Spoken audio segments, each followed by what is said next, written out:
Our hosts were keen to show me just how safe I was. Each panel of the walkway has 3 layers of toughened glass held together by glue.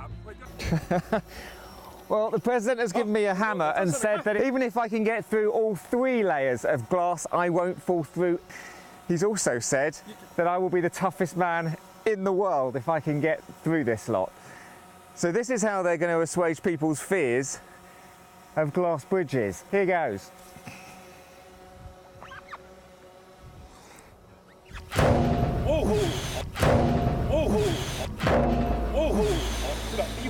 Yes. And it looks like you can see the top glass has shattered here. 3.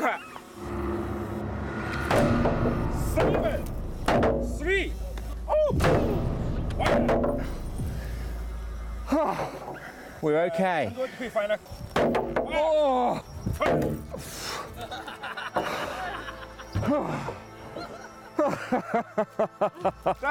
That's it?